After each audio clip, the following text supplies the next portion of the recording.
Por continuar en nuestra sintonía, estamos conversando sobre la situación política del país y dentro de esto estamos en el tema de la Corte de Cuentas y la Sala de lo Constitucional. Y decíamos, Álvaro, que, y mencionábamos ahorita en lo que estábamos conversando en el entremedio, el hecho de que son jueces también los magistrados de la Corte de Cuentas. Siempre los vemos como auditores, ¿verdad? Y no los vemos como jueces realmente, y a eso se debe el hecho de que tienen que ser independientes de los partidos políticos, ¿verdad? Pero ¿tú crees que van a elegir próximamente y que van a volver a ir, por ejemplo, en contra de la resolución de la Sala de lo Constitucional, o crees que finalmente los partidos políticos van a acatar la resolución de la Sala? Yo creo que van a elegir, tienen que elegir, no tienen otra alternativa. Es su trabajo. Es su trabajo. Y pues a medida que pasa el tiempo y se necesiten para trámites y procedimientos administrativos, firmas de titulares, pues tienen que hacerlo. Si no, se va a generar un problema incluso ya de funcionamiento de la misma Corte de Cuentas.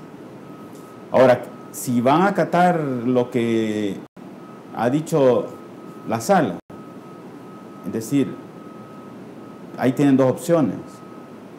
La Sala no dice que estas personas no pueden ser. Lo que dice es que la Asamblea no ha justificado por qué estas personas, sabiendo que estas personas han tenido juicios pendientes, han tenido otros juicios que ya fueron resueltos, entonces tienen que justificar bien por qué, si han tenido juicios y tienen juicios pendientes, aún así los ponen. La Sala no ha dicho, estas personas no.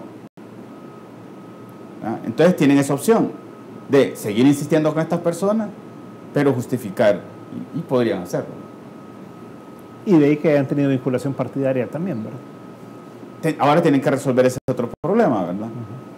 Pero también podrían un poco encontrar una fórmula como la que encontraron para el tema de los magistrados de la Corte Suprema de Justicia, ¿verdad? Que también era una sentencia que decía que había que repetir el procedimiento.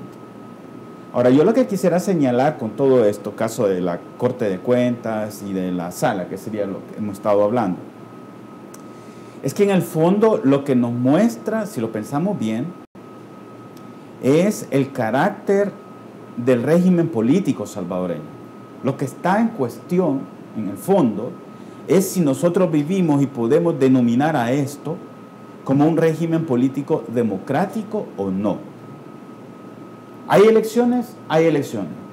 Si no hubiesen elecciones, no habría duda para decir esto no es democracia. Las elecciones es el criterio mínimo, el piso mínimo.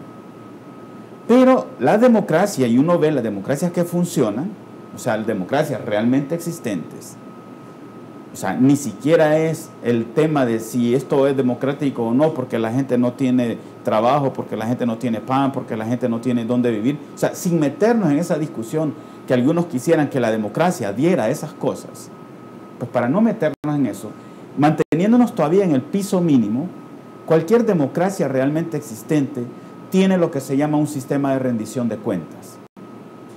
Y justamente eso es lo que falla en el país. El sistema de rendición de cuentas, hay que decirlo, ¿verdad? No se trata de este ejercicio que hacen las instituciones de informar de lo que han hecho, producir un documento, hacer un gran acto y decir, estamos rindiendo cuentas. Eso es informar, si acaso no hacer propaganda o marketing político, marketing institucional. Pero la rendición de cuentas es algo más complejo, porque supone, primero, que es obligación de los funcionarios, no es una cuestión de si quieren o no quieren, es una cuestión que están obligados a que, ahí viene el punto importante, si hay una institución que les pide la información, están obligados a darla.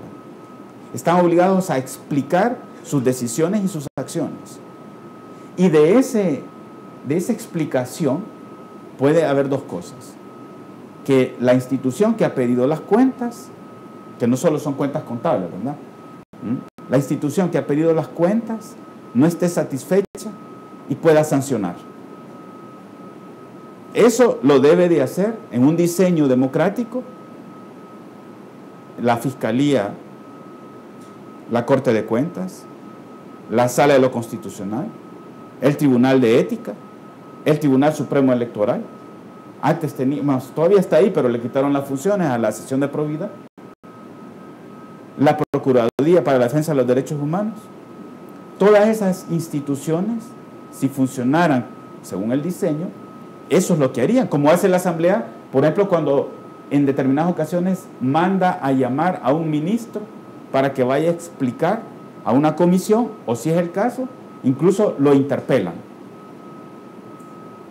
Producto de ese ejercicio, bueno, un resultado. No es simplemente yo voy a dar a conocer lo que yo quiero dar a conocer. Veamos ahí. Se le pide a la Asamblea Legislativa que explique el tema de las regalías estas a los diputados, las corbatas, los brazaletes, las pulseras. Y dice, esta es información reservada. ¿Y reservada por qué? Y hasta ahí llega, ¿verdad? No opera. Han tenido que recurrir justamente a la Sala de lo Constitucional, un amparo para que resuelva esto. Y justamente se quiere deshacer esta sala que parece que es la que está realmente controlando. Entonces, eso ya nos debe decir que aquí lo que no se permite es que haya un control sobre los funcionarios y sobre los políticos. Y entonces, esa ausencia de control político, que hay que agregarlo también. En la Asamblea hay unos partidos que se llaman partidos de oposición. El otro partido es el partido que está en el gobierno. En cualquier asamblea, en cualquier parte del mundo. La oposición tiene parte de este control político. Tiene información, acceso a información. Entonces, su función principal debe ser la de controlar el gobierno, el ejercicio del gobierno. Que quienes están en el gobierno no ejercen el poder de manera abusiva. Para eso están ahí. Por eso es que para cada ministerio en la Asamblea hay una comisión. En el Ministerio de Hacienda, Comisión Especial de Presupuesto. Hay un Ministerio de Medio Ambiente, hay una comisión que tiene que ver con el medio ambiente. Ministerio de Economía y así, ¿verdad? Vamos haciendo parejas entre el ministerio y una comisión. Porque esta comisión, dado que en la Asamblea está la oposición, es la que puede controlar y pedir cuentas a la autoridad, en este caso del gabinete de gobierno. ¿Qué pasa cuando los partidos de oposición renuncian a ese papel y cogobiernan con el partido de gobierno? Pues se pierde el control desde la oposición también. Y eso es lo que hace el gobierno. Canjea, digamos, apoyos legislativos de quienes son oposición, los trae hacia su cancha y así eliminó todo tipo de control posible.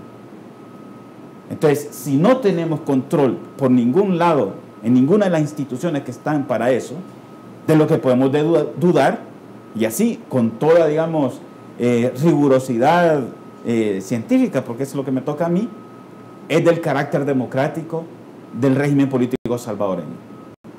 Que hayan elecciones y esas cosas, bueno, hay entre los especialistas una categoría, según el autor, así le llaman, algunos le llaman regímenes híbridos, que tienen elementos autoritarios y algunos elementos democráticos. Otros le llaman autoritarismos competitivos, o sea, son regímenes donde hay elecciones, pero el ejercicio del poder es autoritario. O sea, esta cosa, digamos, no me la invento yo. Está ahí, cualquiera puede poner en Google estos términos y se va a encontrar con toda la literatura, miles de documentos que analizan este tipo de regímenes, porque es lo que está pasando también en Asia y es lo que pasa también en algunos países en África. O sea, lo que nosotros vivimos, digamos, no es como para flagelarnos y decir, es que este país, aquí solo en este país pasan estas cosas. No, este es un fenómeno más general y que tiene que ver con el problema de la construcción de democracia cuando no hay experiencias previas de democracia.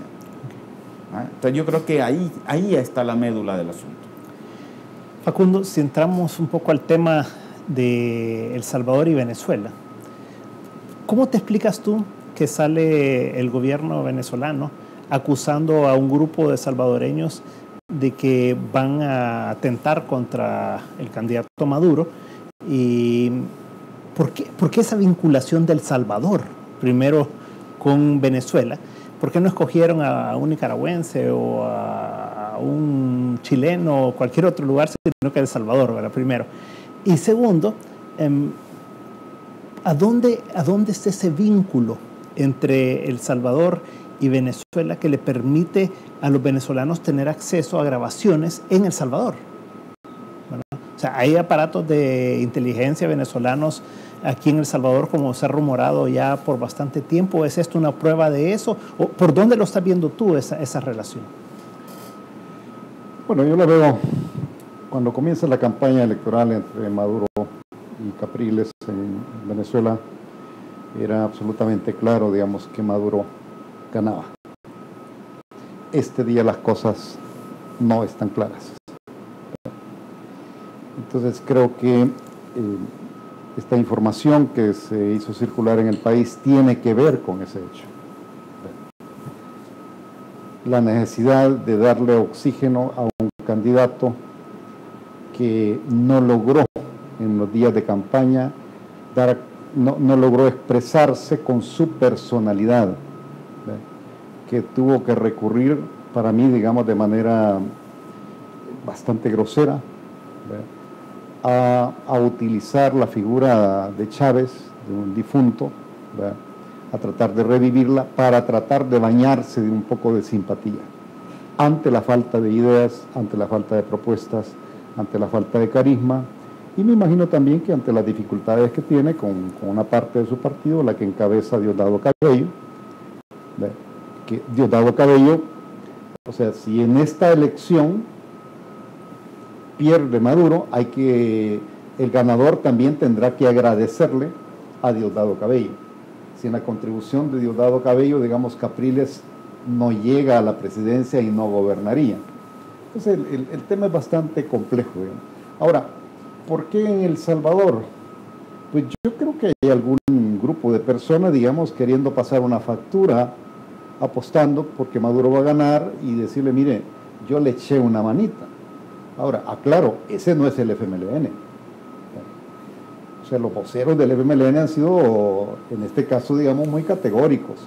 No muy categóricos, digamos, porque no han querido desmentir al presidente de la República. Pero no salieron diciendo... Pero no, se distanciaron lo suficiente para yo tener la convicción de que el FMLN no tiene vela en ese entierro. O sea, en la acusación, digamos, del atentado a Maduro, que si el Roberto Davidson está en esto, el FMLN, está claro, no tiene que ver. O sea que son otros intereses. Y yo creo que sencillamente se limita, digamos, a identificar la necesidad que tiene Maduro en un determinado momento de darle un empujoncito, ¿verdad? Y decir, bueno, ojalá este empujoncito ayude, y después pasamos la factura. A mí me han dicho, ahí en el Mercado Central, ¿verdad?, que esa grabación la hicieron en Managua, ¿verdad?, que por eso es que el acento, yo no lo he escuchado porque me parece, digamos, pérdida de tiempo, pero me han dicho algunos conocedores del tema que esa grabación la hicieron en Managua entre nicaragüenses y salvadoreños que se pusieron de acuerdo, ¿verdad?, y por eso es que aquí ya tienen la copia, la tuvieron antes que en Venezuela. A mí me parece una ridiculez absoluta, digamos. Ahora, si Maduro se las compra y paga por ella, pues ni modo, me quita el sombrero para felicitar a quien tuvo la idea, ¿no? Obtuvo una buena ganancia. Vamos a un corte comercial, pero después continuemos con este tema que da para bastante. En un momento estamos de nuevo con 361 grados.